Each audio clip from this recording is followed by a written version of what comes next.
अस्सलामु अलैकुम वरहमतुल्लाहि वबरकातुहू। डायस पर तशरीफ़ फरमा मजलिस इत्तेहादुल मुस्लिमीन के तमाम ज़िम्मेदारान, यहाँ पर मौजूद मेरे दोस्त, मेरे बुज़ुर्ग, मेरे भाइयों और मेरी माँ बहनें, आज का ये जलसा एक इंतखाबी जलसा है, ये एक चुनावी जलसा है। उत्तर प्रदेश में चुनाव है। अल्हम्दुलिल्लाह 6 फेज़ हो चुके हैं। एक लास्ट फेज़ 7 तारीख को है। 7 मार्च के दिन यहाँ पर पोलिंग होनी है।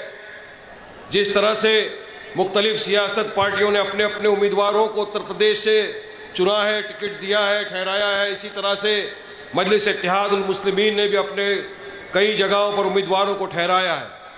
मजलिस इत्तेहादुल मुस्लिमीन ने मुबारकपुर से, आपके हलके से, आपके अपने हर दिल अजीज दबंग कार्यकारी सम्राट, 2 टर्म MLA, एक हमदर्दी रखने वाले जैसे मोहतरम जनाब गुड्डू जमाली साहब को ठहराया है।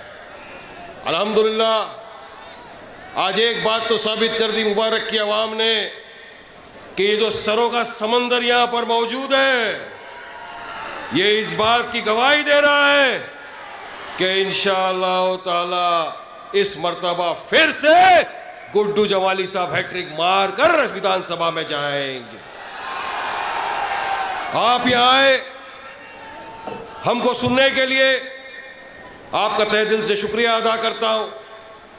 आज आप देखिए, उत्तर प्रदेश के नहीं पूरे देश के अगर आप हालात देखेंगे तो यकीन मानिए आपको ये समझ में होगा कि पिछले 74 साल से हम जिस सियासत पार्टियों को अपना बहुमूल्य वोट देते आए, हमने भरोसा किया, सब हमारे सामने आए, हमारा वोट लिया, चाहे सपा हो चाहे कांग्रेस हो, फिलहाल तो बीजेपी है, सब ने हमारा वोट लिया, इक़्तिदार की कुर्सी पर तो आकर बैठ गए। मगर यकीन मानिए आज तक हमारा क्या काम हुआ।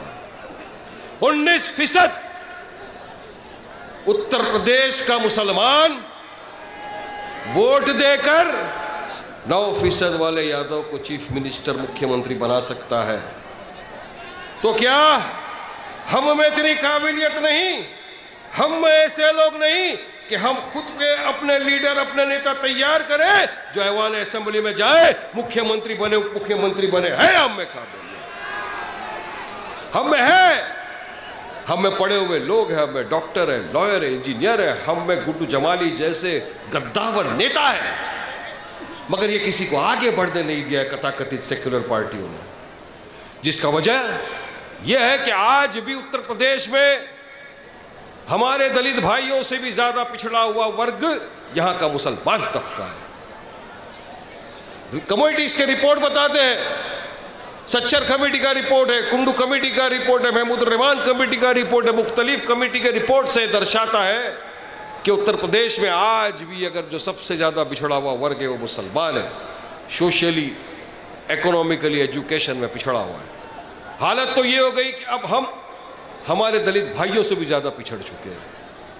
इसकी जवाबदारी, इसकी जिम्मेदारी किसी और की नहीं, हमारी रही, क्योंकि हमने हमेशा से ऐसी पार्टियों के साथ दिया, कभी कांग्रेस को दे दिया, कभी अखिलेश को दे दिया, जिसने कभी भी हमारे लिए कुछ नहीं किया।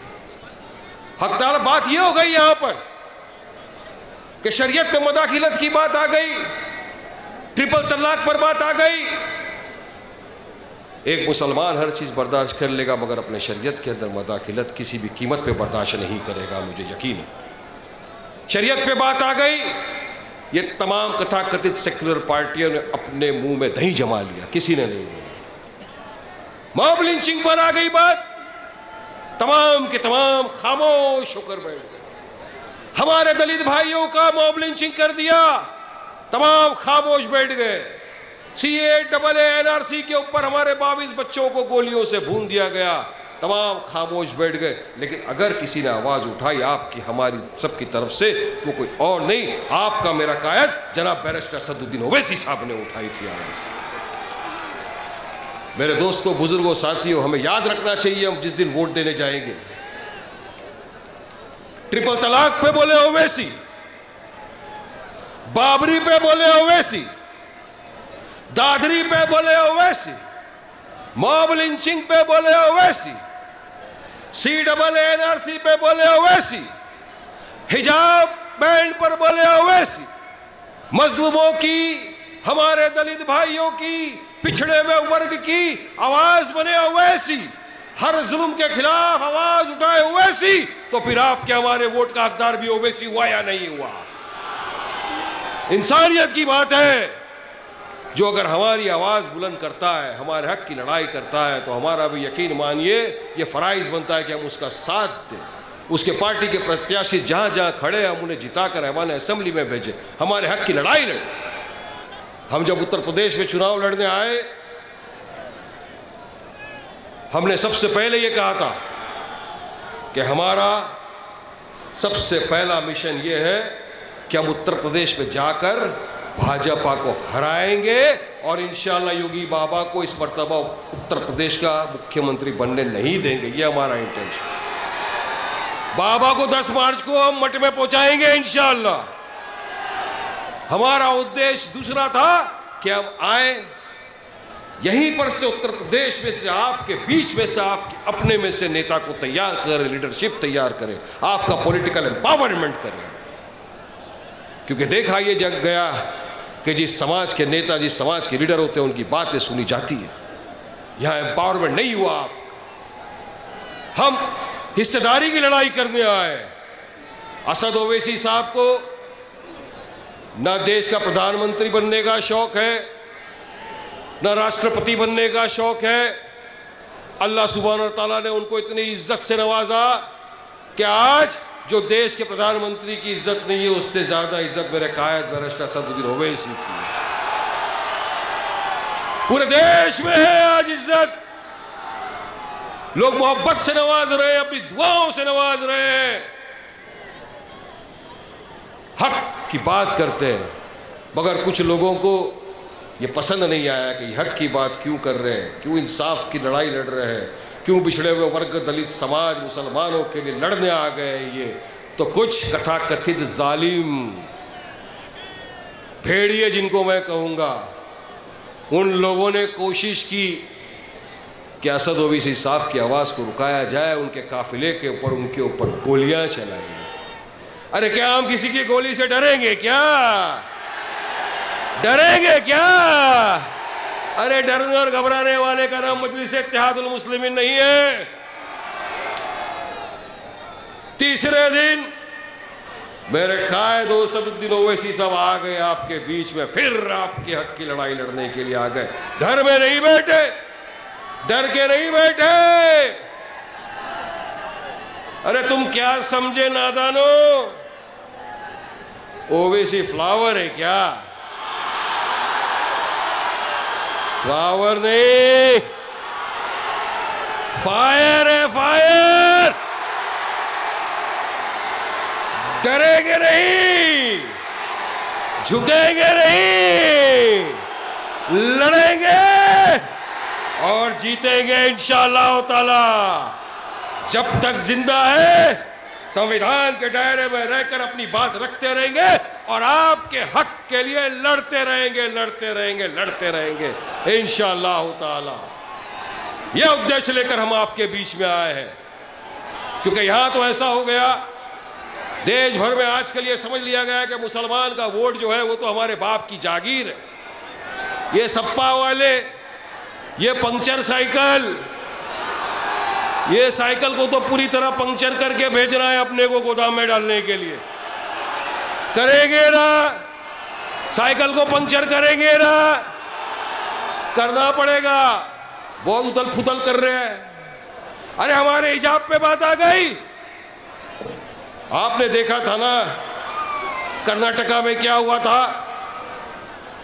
हमारी एक बहन मुस्कान हिजाब पहनकर कर्नाटका के एक कॉलेज में जाती है अपने पेपर सबमिट करने।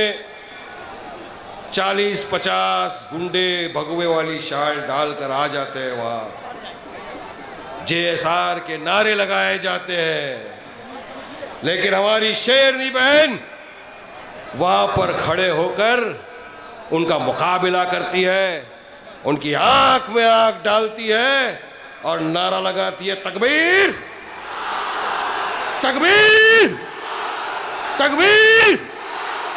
ऐसा नारा लगाती है कि 40-50 लोग वही सन्नाटे में खड़े हो जाते हैं, एक जोर का चमाट पड़ता है उनके मुंह। ये ताकत